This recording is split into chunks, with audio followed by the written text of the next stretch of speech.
मोदींची अनास्था व अधिकारी वर्गाच्या गेंडाच्या प्रवृत्ती कासवछाप कारभाराला कंटाळलेल्या तब्बल 3000 मतदारांनी बारामती लोकसभा मतदारसंघाच्या होऊ घातलेल्या निवडणुकीवर बहिष्कार टाकण्याचा निर्णय घेतलाय। नागरिकांच्या तोंडाला आश्वासनाची पानं पुसून कुंभकर्णी निद्रेचं सोंग घेतलेल्या अधिकाऱ्यांना जाग करण्यासाठी नागरिकांनी हा पवित्रा घेतलाय। चला तर पाहूयात नेमका काय आहे प्रकार। माळेगावातील इंजिनिअरिंग कॉलेजच्या बाजूने घुलेपटार सोनकसवाडीकडे जाणारा रस्ता काही लोकांनी बेकायदेशीरपणे दगड व तार कंपाऊंड टाकून अडविला आहे। त्यामुळे मागील 6 महिन्यांपासून नागेश्वर नगर, जिजाऊ नगर, जाधव वस्ती, दत्तनगर, मुक्ती गार्डन, लोणकर वस्ती, तावरे चव्हाण वस्ती, यादव जमदाडे वस्तीवरील लोकांचे जनजीवन विस्कळीत झालंय। या परिसरातील महिला, आबालवृद्ध, शाळकरी विद्यार्थी व शेतकऱ्यांना हाकेच्या अंतरावर असलेल्या मुख्य रस्त्यावर येण्याकरिता अक्षरशः जीव मुठीत धरून 4 किलोमीटरचा जीवघेणा प्रवास करावा लागतोय। त्यामुळे आंदोलनकर्त्यांच्या तोंडाला आश्वासनाची पानं पुसून कुंभकर्णी निद्रेचं सोंग घेणाऱ्या अधिकाऱ्यांना जागे करण्यासाठी येथील नागरिकांनी होऊ घातलेल्या लोकसभा निवडणुकीवरच सनदशीर मार्गाने बहिष्कार टाकण्याचा निर्णय घेतलाय। चला तर पाहूयात नेमकं काय म्हणतायत ते। बारामती लोकसभा मतदारसंघाची निवडणूक होऊ घातलेली आहे, अशा परिस्थितीमध्ये आपण निवडणुकीवर बहिष्कार टाकण्याचा निर्णय घेतला, काय कारण आहे नेमकं? त्याच्यामध्ये गेली 6 महिने झालं हा आपण जो पाठीमागं रस्ता अडवलेला बघत आहात, हा रस्ता 6 महिन्यापासून अडवलेला आहे। तहसील कार्यालयामध्ये ह्याच्यामध्ये सुनावणी चालू आहे, पण 15 ते 20 सुनावण्या झाल्या, कागदपत्रांचा पाठपुरावा पूर्ण केला, तरी पण तहसीलदार ह्याच्यामध्ये निर्णय देण्यात दिरंगाई व्यक्त करत आहेत। ह्याच्यामुळे येथील सर्वसामान्यांचं जनजीवन विस्कळीत झालेलं आहे। तसेच शेतकरी असतील, इथं व्यावसायिक असतील, शाळेत जाणारे विद्यार्थी, बाकीचे सगळे व्यावसायिक आहेत, ह्या सगळ्यांचं इथं खोळंबा झालेला आहे ह्या रस्ता अडलेला असल्यामुळं। आणि प्रशासन कोणत्याही प्रकारची दखल घेत नाही। प्रशासनाने आतापर्यंत 6 महिन्यापासून फक्त तारखांवरती तारखा दिलेल्या आहेत। आम्ही आमचा लढा संविधानिक मार्गाने लढत आहोत, तर आम्हाला न्यायव्यवस्थेवरती पूर्णपणे विश्वास आहे। तर न्यायव्यवस्थेने आम्हाला येणाऱ्या लोकसभेचं जे 7 तारखेचं मतदान आहे त्या मतदानापासून वंचित ठेवू नये। आम्हाला जर प्रशासनाला जर आमची काळजी असेल तर प्रशासनाने लवकरात लवकर निर्णय घेऊन हा रस्ता खुला करावा।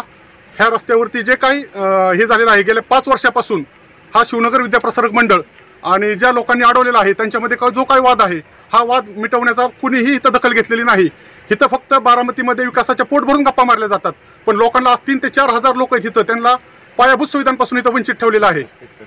शेतकऱ्यांची सुद्धा इतकं हितही चाललेलं आहे, जे शेतीतली रोजची आपली जी काही कामं आहेत, इथं कॅनलचा भराव आहे, धोकादायक पद्धतीने त्या भरावून रस्ता सुद्धा नाही येण्या जाण्याकरिता। इथं महिला आहेत, मुक्ती गार्डन सारखे बाकीचे इथं हे आहेत व्यावसायिक किंवा रहिवासी इतक्या प्रमाणात इथं राहतात, अजिबात कोणतीही दखल घेतली जात नाही। तर आम्ही आता ठामपणे ह्या सर्व नागरिकांनी एकत्र येऊन असा निर्णय घेतलेला आहे की येणाऱ्या 7 तारखेला मतदानाला जायचं नाही, बहिष्कार म्हणजे बहिष्कार। आणि जर मतदानाला जायचं तर आम्ही ह्याच रस्त्याने जाणार, हा रस्ता खुला झाला तरच आम्ही मतदानाला ह्या रस्त्याने जाणार। आमची कोणीही समजूत काढण्याचा, कोणत्याही पुढाऱ्याने इथं दखल घेण्याचा प्रयत्न करू नये। जो काही निर्णय द्यायचा तो शासनाने निर्णय द्यावा। बऱ्याच दिवसापासून आपला हा लढा सुरू आहे, आपण नेत्यापर्यंत हा विषय पोहोचवलेला आहे। दोन्ही नेत्यांकडे आम्ही हा विषय पोहोचवलेला आहे। नेत्यांनी कोणती दखल त्यावेळेस सांगितलं कायदेशीर चाललेला आहे, आम्ही कायदेशीर लढा पूर्ण केलेला आहे, दखल घेतलेली नाही। आम्ही दोन्ही नेत्यांच्या दारात गेलेलो आहोत, दारात जाऊन आम्ही विषय मांडलेले आहेत। आम्हाला अपेक्षा होती की निर्णय लागेल, काहीतरी इथं ही होईल, एकत्र बसून किंवा कोणत्याही वेगळ्या पद्धतीने इथं निर्णय घेतला पाहिजे होता, पण अजिबात नाही। फक्त खुर्चीला चिकटून बसणारे इथं पुढारी आहेत, ह्या पुढाऱ्यांना इथं लोकांच्या समस्यावरती दखल घ्यायची काही सुद्धा गरज वाटत नाही। येणाऱ्या काळामध्ये स्थानिक पुढारी येतील, नेते मंडळी येतील किंवा निवडणुकीसाठी उभे आहेत ते आमदार, खासदार आत्ताचे विद्यमान असतील किंवा निवडणुकीला असले इतरही लोक येतील, आपली काय भूमिका राहील त्यावेळेस? येण्या अगोदर त्यांनी स्वतः विचार करावा की रस्ता ओपन करावा, मार्ग काढावा, मग यावं, नाही तर येऊ नये। त्यांनी ही आमची भूमिका राहील। काय सांगाल आपण? आमची हीच भूमिका राहील की जर त्यांना इकडे मतदानासाठी जर वोटिंग मागायला यायचं असेल तर त्यांनी हा रस्ता ओपन करून त्या रस्त्यानेच यावे आणि त्याच्यानंतरच आम्ही वोटिंग करायला ह्याच रस्त्याने जाणार। हे आमचं आम्ही ठामपणे निर्णय घेतलेला आहे सगळ्यांनी की मतदानावरती बहिष्कार म्हणजे बहिष्कारच टाकलेला आहे। आपण इतक्या दिवसापासून पाठपुरावा करता या गोष्टीचा, प्रशासनाच्या निदर्शनास आली नाही का ही बाब किंवा या ठिकाणच्या लोकांच्या ज्या समस्या आहे की त्यांना त्याचं गांभीर्य नाही असं म्हणायचं का आपल्याला? गांभीर्य नाही, वेळ काढूपणा चाललेला आहे इथं। हा जो काही वाद आहे ह्या वादाची मुळं काय आहेत, ह्याला जबाबदार कोण आहे, हे भिंत कशा प्रकारे झालं, लढणारा कोणत्या प्रकारे चुकीच्या पद्धतीने कसा लढतोय, लोकांची अडवणूक करून त्यांची मागणं मान्य होणार नाहीये. त्यांचा वाद शिवनगर प्रशासक मंडळाशी तर त्यांनी शिवनगर प्रशासक मंडळाशी भांडावे, लोकांशी ही वाद घालू नये रस्ता अडवून. इथं सर्वसामान्य लोकांना विठीस धरलं गेलेलं आहे. या सर्वसामान्य लोकांचा इथं कोणत्याही प्रकारची इथं ही अडचण भरपूर इतकी झालेली आहे की शासन त्यांची कोणतीही दखल घेत नाही. आणि इथं आता जवळजवळ 7 तारखेला येणाऱ्या 7 तारखेला 3 ते 4 हजार मतदान आहे. इथं 250 सभासद आहे ऊस सभासद कारखान्याचा. इथं सगळे व्यावसायिक आहेत आणि आमचे जे काही संबंधित नातेवाईक असतील, पै पाहुणे असतील, आमचे जो काही मित्रवर्ग असेल, या सर्वांना बी आम्ही आव्हान करणार आहे की ह्या आमच्या समस्येमध्ये आम्हाला तुम्ही साथ द्या आणि ह्या साथीमध्ये आपण सर्वांनी मिळून हा इथं जर मार्ग नसेल निघत तर येणाऱ्या 7 तारखेला आपण बहिष्कार घालू.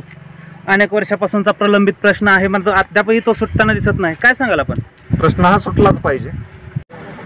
जो निवडणुकीवर बहिष्कार घालण्याचा निर्णय घेतलेला आहे, म्हणजे याच्यामध्ये फक्त इथले स्थानिक लोक आहेत की बाहेरचे काही लोक आहेत? नाही, नागेश्वर नगर, दत्तनगर, जिजाऊ नगर, जाधव वस्ती, चव्हाण जमदाडे वस्ती, तवरे वस्ती, तसेच कॅनलच्या पलीकडचा सगळा शेतकरी वर्ग, लोणकर वस्ती, चव्हाण वस्ती आणि राहिलेले सगळे शेतकरी साखर सभासद यांनी आम्ही सगळ्यांनी मिळून चालू निवडणुकीच्या 7 तारखेच्या लोकसभा निवडणुकीवर बहिष्कार घालण्याचा ठराव केलेला आहे. कारण आत्तापर्यंत प्रत्येकाने नुसते आश्वासनाचे गाजरच दाखवले आहे. एवढे मोठे मोठे लोकप्रतिनिधी आहेत, परंतु नुसत्या हवेतल्या गप्पा ऐकून स्थानिक रहिवासी हा पूर्णपणे वैतागून गेलेला आहे. कारण लहान मुले, महिला, शेतकरी सगळ्यांची कॉलेजमधून येता जाता नेहमी कुचंबना होत असते. कारण मध्यंतरीच्या काळात फक्त एक खांब काढून महिलांसाठी तो रस्ता खुला करण्यात आला, परंतु 2 व्हीलर घेऊन येताना काय कसरत करावी लागते ते लोकप्रतिनिधींनी स्वतःच गाडीवर येऊन पाहावे. म्हणजे आपल्याला असं म्हणायचं की प्रचाराला येणाऱ्या लोकप्रतिनिधींनी स्वतः प्रत्यक्ष त्या ठिकाणी यावं आणि पाहणी करावी. हा, आतापर्यंत सगळेजण जेवढे प्रचाराला आले त्यांनी कॉलेजमध्ये गाड्या लावल्या आणि चालत आले, परंतु स्वतः गाडी घेऊन आमच्याकडे दारोदारी प्रचाराला येताना त्यांनी यावे व वस्तुस्थिती पाहून जावी. हा जो रस्ता अडवण्यात आलेला आहे, कारण काय दिलेलं रस्ता अडवताना?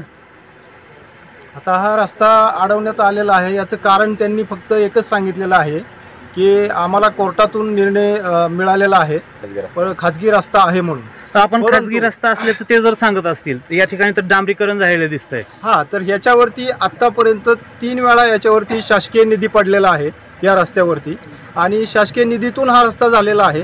आत्ता पण जर तुम्ही पाहिलं तर हा रस्ता डांबरीकरण केलेला आहे, परंतु काही लोक म्हणजे आता ज्यांनी अडवलेला आहे ते लोक सांगतात की हा रस्ता आमच्या जागेतला आहे, या ठिकाणी आमची म्हणजे खाजगी रस्ता आहे. परंतु जर हा रस्ता जर डांबरीकरण झालेला नसता किंवा खाजगी असता तर किंवा झालेला नसता तर आणि जर समजा पहिल्या जी PWD वाल्यांनी किंवा ज्या शासकीय लोकांनी जे हा रस्ता तयार केलेला आहे, जो निधी टाकून तयार केलेला आहे, तर मग तो रस्ता खाजगी कसा होऊ शकतो? कारण जर शासकीय निधी जर त्याच्यावर पडून जर तो रस्ता तयार झालेला असेल तर तो कधीच तो खाजगी होऊ शकत नाही. याला 4-5 म्हणजे आपल्याला असं म्हणायचं की हा जो रस्ता आहे एका बाजूला खाजगी दाखवला जातोय, मात्र दुसऱ्या बाजूला याच्यावरती शासकीय निधी पडलेला आहे. खाजगी जागा आहे, खाजगी जागेमध्ये सरकारी निधी वापरता येत नाही आणि त्या अधिकाऱ्यांनी वापरला कसा? हा, तर हाच मेन मुद्दा आहे की त्याच्यावर जर डांबरीकरण झालेलं असेल तर त्याच्यावरती सरकारी निधी पडूनच त्याच्यावरती डांबरीकरण झालेलं आहे. मग हा विषयच येत नाही ह्याच्यामध्ये की तो अडवण्याचा विषयच येत नाही की तो खाजगी आहे म्हणून म्हणताच येत नाही आहे त्याच्यावरती. मग ह्याच्यावरती जे काय प्रशासकीय आहेत, आता जसे तहसीलदार साहेब आहेत किंवा बाकीचे जे काय आहेत याच्यावरती त्यांनी स्वतः याच्यावरती स्थळ पाहणी करून त्याच्यावरती निर्णय द्यायला पाहिजे होता, परंतु अजूनपर्यंत पण निवडणुकीवर बहिष्कार टाकतात.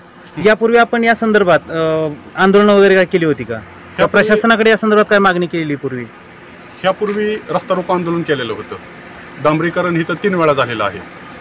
एका डांबरीकरणास त्यांनी विरोध केलेला होता, तिथं प्रशासनाने मान्यता देऊन डांबरीकरणाचं काम पूर्णत्वास झालेलं आहे. 3 वेळा डांबरीकरण पूर्ण होऊन सुद्धा जर ही लोक आता म्हणत असतील की आमचा खाजगी रस्ता आहे, तर ते कदापि कागदावरती सिद्ध होऊ शकत नाही. शासनाचा फंड पडलेला आहे. शासनाने इथं वेळोवेळी व्हिजिट देऊन तहसीलदारांनी स्थळ पाहणी करून गेलेले आहेत आणि आता फक्त रस्ता खुला करण्याचा आदेश देण्याचं बाकी राहिलेलं आहे.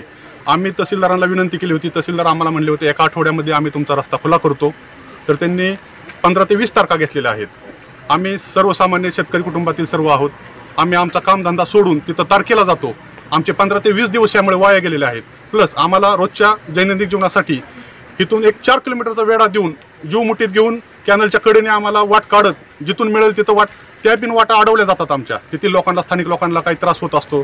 काही गल्लीबोळातून रस्ते आहेत, काही चारीने रस्ते आहेत, तिथून महिला जातात, आम्ही जातो. इतका त्रास होत आहे आम्हाला ह्या गोष्टीचा. ह्या सर्व त्रासाला आम्ही आता कंटाळून हा निर्णय घेतलेला आहे. येत्या 7 मेला बहिष्कार म्हणजे बहिष्कार. मतदानाला जर गेलो आम्ही तर ह्याच रस्त्याने जाणार, अन्यथा मतदानाला आम्ही जाणार नाही. बहिष्कार 100% आहे. आमची कुणीही इथं येऊन हे करू नये, विनंती करू नये. आम्हाला रस्ता खुला करावा.